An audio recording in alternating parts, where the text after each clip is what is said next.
जय मित्रांनो, स्वागत आहे आपलं द गुरुजी यूट्यूब चॅनलवर. मित्रांनो, कन्व्हर्टी यादी संदर्भात सध्या जी काही प्रक्रिया सध्या बघा डॉक्युमेंट व्हेरिफिकेशन संदर्भात सुरू आहे. तर त्याच्यामध्ये जवळपास जे काही जिल्हा परिषद आणि मनपाचं जे डॉक्युमेंट व्हेरिफिकेशन आहे, तर त्या ठिकाणी बघा सध्या सुरुवात झालेली आहे. बुलढाणा जिल्हा परिषदमध्ये बघा 1 ते 7 पर्यंत डॉक्युमेंट व्हेरिफिकेशन असणार आहे. धाराशिवला जवळपास बघा कालच्या दिवसाला 3 तारखेला बघा धाराशिवला सध्या झालं आहे. सांगली जिल्ह्यात देखील डॉक्युमेंट व्हेरिफिकेशन झालेलं आहे कालच्या दिवसाला. तसंच बघा आजच्या दिवसाला गोंदिया जिल्हा परिषदला डॉक्युमेंट व्हेरिफिकेशन सध्या सुरू आहे. तसंच बघा मनपा जी बृहन्मुंबई आहे BMC, तर BMC संदर्भात देखील डॉक्युमेंट व्हेरिफिकेशन संदर्भात पत्र आहे. त्यानंतर बघा सातारा, त्यानंतर नाशिक असे जे काही डॉक्युमेंट व्हेरिफिकेशन संदर्भात बघा नांदेड आहे.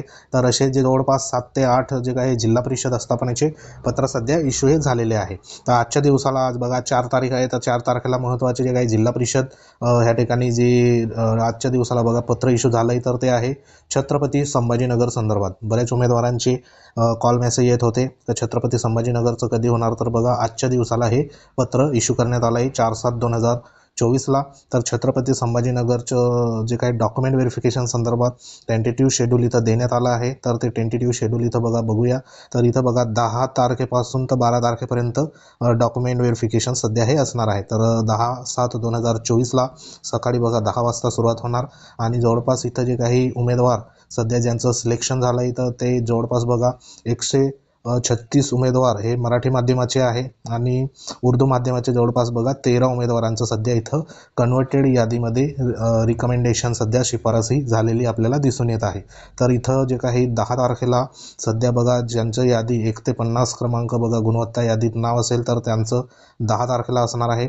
ज्यांचं यादीत बघा 51 ते 100 क्रमांकाचं ह्या लिस्टमध्ये नाव असणार आहे मराठी माध्यम संदर्भात, त्यांचं 11 तारखेला. आणि ज्यांचं बघा 101 ते 136 पर्यंत गुणवत्ता यादीत अनुक्रमांकामध्ये नाव असणार आहे, तर त्यांचं 12 तारखेला बघा त्यांचं डॉक्युमेंट व्हेरिफिकेशन होणार आहे. आणि त्याच्या 12 तारखेलाच परत उर्दू माध्यमाचं 13 जे उमेदवार आहे सिलेक्शन झालेलं, तर त्यांचं त्या ठिकाणी DV ह्या ठिकाणी बघा होणार आहे. तर 10 ते 12 दरम्यान हे जे काही छत्रपती संभाजीनगरचं सध्या डॉक्युमेंट व्हेरिफिकेशन संदर्भात हे पत्र बघा आजच्या दिवसाला लेटेस्ट जे आहे, तर ते इथं बघा सध्या आलेलं आहे. तर जे ठिकाण असणार आहे, तर ते ठिकाण बघा विद्या प्राधिकरण जिल्हा प्रशिक्षण जे काही संस्था आहे डाएट देवगिरी कॉलेज जवळ उस्मानपुरा छत्रपती संभाजीनगर. तर ह्या ठिकाणात बघा तुम्हाला उपस्थित हे राहायचं आहे. तर संबंधित ठिकाणी तुम्हाला उमेदवारांनी जे काही मूळ दस्तावेज बघा तपासणीसाठी घेऊन जायचं आहे. आणि त्याचबरोबर जे काही झेरॉक्स प्रत असेल, तर त्या झेरॉक्स प्रत देखील तुम्हाला अटेस्टेड करून सध्या घेऊन जायचं आहे. तर त्या कोणकोणत्या असणार आहे, तर इथं खाली चेकलिस्ट दिली आहे. तर चेकलिस्टमध्ये जो कागदपत्राचा तपशील आहे, तर सर्वात महत्त्वाचं आपल्याकडे सेल्फ सर्टिफाय संदर्भात जी काही कॉपी आहे, तर ती कॉपी बघा असणे गरजेचं आहे. तर ती देखील तुम्ही एकदा प्रमाणपत्राची कॉपी काढून घ्या. आणि त्याच्यामध्ये जे जे सध्या तुम्ही माहिती पुरवली आहे, शैक्षणिक असेल, व्यावसायिक असेल, जाती संदर्भात असेल, ज्या संपूर्ण डिटेल्स असेल, तर त्या डिटेल्सला आधार घेऊन बघा तुमचे जे काही डॉक्युमेंट आहे, तर ते तुम्ही तयार करून ठेवा ओरिजिनल आणि झेरॉक्स प्रत. तर ह्याच्यामध्ये महत्त्वाचे बघा शैक्षणिकमध्ये जवळपास 10वी 12वीचे गुणपत्रक प्रमाणपत्र, आणि ते प्रमाणपत्र बघा 12/2/2023 पूर्वीचे असायला पाहिजे, हे आपण आधी तुम्हाला सांगितलं होतं. त्यानंतर पदवी असेल, पदव्युत्तर असेल, PG म्हणजे, तर त्याचं देखील तुम्ही संबंधित जे काही तुमचं विषयामध्ये बघा किमान 50% गुणाचं उत्तीर्ण असायला पाहिजे. आणि त्याचं तुमचं गुणपत्रक आणि जे प्रमाणपत्र आहे, पदवी जी काही डिग्री आहे, तर ती देखील तुमच्याजवळ असायला या ठिकाणी पाहिजे. त्यानंतर व्यावसायिक संदर्भात तुमचं D.Ed झालेलं आहे, त्यानंतर बघा B.Ed झालेलं असेल, तर त्या संदर्भात तुमच्याकडे गुणपत्रिका आणि प्रमाणपत्र ते असायला पाहिजे ओरिजिनल. त्यानंतर तुमचं बघा संगणक संदर्भात तुम्ही यस केलं असेल सेल्फ सर्टिफायला, तर ते प्रमाणपत्र तुमच्याकडे असायला पाहिजे. त्यानंतर महत्त्वाचं TET आणि CTET संदर्भात तुमचं उत्तीर्ण असेल पेपर 1 आणि पेपर 2, जो तुम्ही पात्र असाल ज्या पदासाठी, तर त्या संदर्भात तुमच्याकडे बघा महत्त्वाचं TET संदर्भात प्रमाणपत्र किंवा मग CTET संदर्भात प्रमाणपत्र. तर CTETचं तुम्हाला डिजिलॉकर जो ॲप आहे, तर डिजिलॉकर ॲपमध्ये तुम्हाला हे पत्र तुम्हाला त्या ठिकाणी बघा प्रमाणपत्र आणि मार्कशीट ते ठिकाणी तुम्हाला मिळून जाईल. ते कसं डाउनलोड करायचं त्या संदर्भात आपल्या यूट्यूब चॅनलवर व्हिडिओ आहे डिजिलॉकरमधून जे प्रमाणपत्र किंवा CTET संदर्भात प्रमाणपत्र कसं डाउनलोड करायचं त्या संदर्भात तुम्ही आपले चॅनल चेक करू शकता, तर ते देखील तुमच्याजवळ असणे गरजेचं असणार आहे. त्यानंतर महत्त्वाचं अभियोग्यता चाचणी संदर्भात जे गुणपत्रक होतं, तर ते गुणपत्रक बघा त्याची प्रिंट सध्या या ठिकाणी आपल्याला काढून घ्यायची आहे. आणि ज्यांच्याकडे गुणपत्रक सध्या बघा नसेल, म्हणजे हरवलं असेल, गहाळ झालं असेल, तर त्यांनी जी सध्या यादी जी लागली होती टेटची, सध्या बघा यादी लागली होती गुणासंदर्भात, तर त्या यादीमध्ये तुमचं बघा ज्या पेजला नाव असेल, सर्च करायचं तुमचा जो टेट क्रमांक असेल त्याच्यानुसार, आणि ती यादीमध्ये तुमचं ज्या पेजवरती नाव आलेलं असेल, तर त्या नावाचं बघा तो पेज आहे तो तुम्हाला प्रिंट हे करून घ्यायचं आहे. ज्यांच्याकडे गुणपत्रक नसेल त्यांच्यासाठी, तर ते देखील तुम्हाला चालून जाणार आहे. तर त्या संपूर्ण जे काही यादी आहे, तर ते आपल्या टेलिग्राम चॅनलवर तुम्हाला अवेलेबल होऊन जाईल. लिंक जी आहे ते व्हिडिओच्या डिस्क्रिप्शनमध्ये देण्यात आली आहे. तसंच बघा इतर जे काही प्रमाणपत्र आहे, मग त्याच्यामध्ये जातीचं प्रमाणपत्र लागणार आहे. त्यानंतर जात वैधता प्रमाणपत्र बघा या ठिकाणी एस टी प्रवर्गासाठी निर्वाह करण्यात आलेलं आहे. त्यानंतर ज्यांना NCL लागू आहे, तर ते NCL देखील बघा प्रमाणपत्र तुमच्याकडे असणे गरजेचं आहे. त्यानंतर लहान कुटुंब संदर्भात जे प्रमाणपत्र आहे, तर ते आपल्या टेलिग्राम चॅनलवर तुम्हाला नमुना मिळून जाईल. PDF फाईल आहे ती तुम्ही डाउनलोड करा, A4 साईजवरती प्रिंट करा आणि संपूर्ण जी माहिती आहे तर ती त्याच्यावरती फिलअप करून घ्या. त्याचा देखील व्हिडिओ आपल्या यूट्यूब चॅनलवर आहे, कशा पद्धतीने तुम्ही ते भरायचं आहे.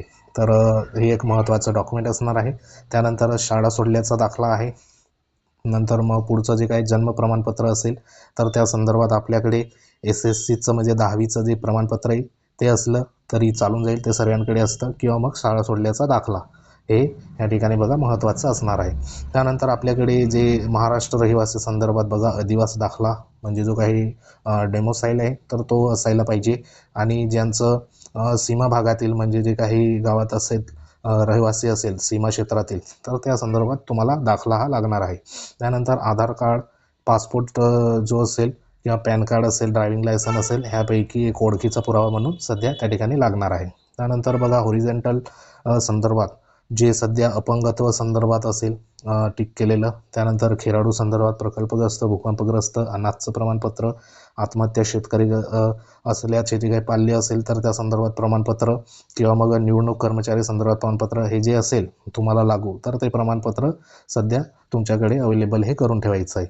त्यानंतर बघा महत्त्वाचा जो 37 नंबरचा पॉईंट आहे तो खास महिलांसाठी आहे. तर ह्या ठिकाणी बघा विवाहानंतर नावात बदल असल्यास तुमच्याकडे राजपत्र असायला पाहिजे. म्हणजे हे राजपत्र आहे ते तुम्ही तयार हे करून घ्या. विवाहानंतर बघा तुमचं आधीचं नाव वडिलांचं असेल, तुमचं नाव वडिलांचं नाव आडनाव असं असेल. त्यानंतर विवाहानंतर तुमचं सध्या जे नाव बदललं असेल, स्वतःचं नाव, पतीचं नाव, आणि तुम्ही जो सेल्फ सर्टिफाय भरताना त्या ठिकाणी कोणतं तुमचं नाव होतं तर ते एकदा तुम्ही व्हेरीफाय करून घ्या.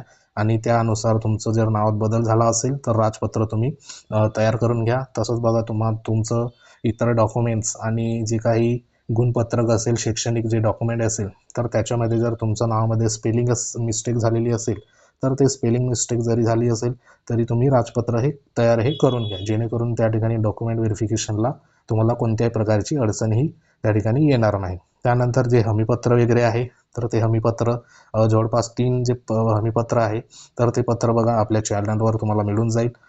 तिथे जाऊन तुम्ही डाउनलोड करा, प्रिंट करा. स्वयंघोषणापत्र असतं, त्यानंतर लहान कुटुंब संदर्भात प्रमाणपत्र आहे, आणि असे हे प्रमाणपत्र तुम्हाला A4 साईजवरती प्रिंट करून काढून घ्यायचे आहे. तर अशी ही महत्त्वाची जी काही जिल्हा परिषद छत्रपती संभाजीनगर संदर्भात सध्या बघा डॉक्युमेंट व्हेरिफिकेशन संदर्भात जे पत्र आहे तर ते इश्यू झालं आहे.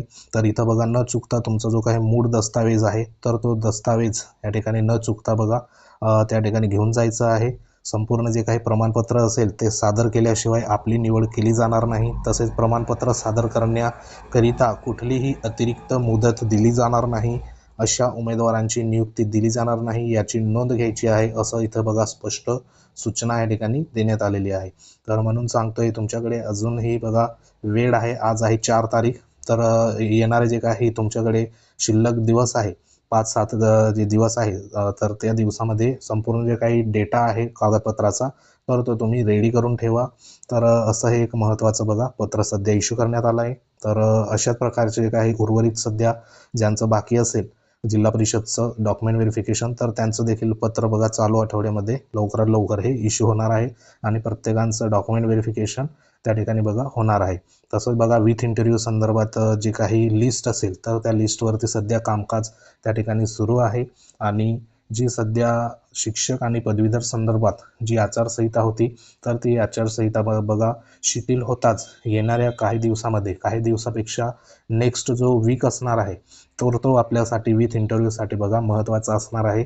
कारण सध्या तरी शनिवार आणि रविवारपासून सध्या आपण असं म्हणता येईल की जे काही काउंटडाऊन असेल विथ इंटरव्ह्यू संदर्भात, मुलाखत यादी संदर्भात, तर ते त्या ठिकाणी सुरू हे होणार आहे. तर विथ इंटरव्ह्यू संदर्भात बघा पुढच्या जो काही वीक असणार आहे तर त्या वीकमध्ये निश्चितच यादी आपल्याला पाहायला मिळू शकते. तत्पूर्वी जी काही न्यूज बुलेटिन आहे तर ती न्यूज बुलेटिन आपल्याला बघा पोर्टलला पाहायला मिळेल. तर तशी जर आली तर आपण त्या संदर्भात देखील तुम्हाला वेळोवेळी इन्फॉर्मेशन देऊ. तर सध्या तरी चालू महिन्याचा 30 तारखेपर्यंत संपूर्ण जे काही शिक्षक भरती संदर्भात जी प्रक्रिया असेल तर ती बघा पूर्ण झालेली असेल असं या ठिकाणी सध्या तरी एक प्राथमिक स्वरूपात माहिती सध्या मिळत आहे. तर अशी एक ही महत्त्वाची अपडेट होती. अपडेट जर आवडली असेल तर व्हिडिओला लाईक करा, शेअर करा, इतरांना देखील ही जी माहिती आहे ती पोचवा. तर हे पत्र तुम्हाला आपल्या टेलिग्राम चॅनलवर मिळून जाईल. लिंक जी आहे ती व्हिडिओच्या डिस्क्रिप्शनमध्ये देण्यात आली आहे. तर अशाच प्रकारच्या महत्त्वाच्या व्हिडिओसाठी वेळोवेळी आपल्या चॅनलवर भेट देत राहा. चॅनलला सबस्क्राईब करून ठेवा जेणेकरून तुम्हाला ज्या काही लेटेस्ट अपडेट असेल तर त्या लेटेस्ट अपडेट तुमच्यापर्यंत वेळोवेळी येत राहील. तर भेटूया एखाद्या महत्त्वाच्या इन्फॉर्मेशनमध्ये. तोपर्यंत जय हिंद, वंदे मातरम.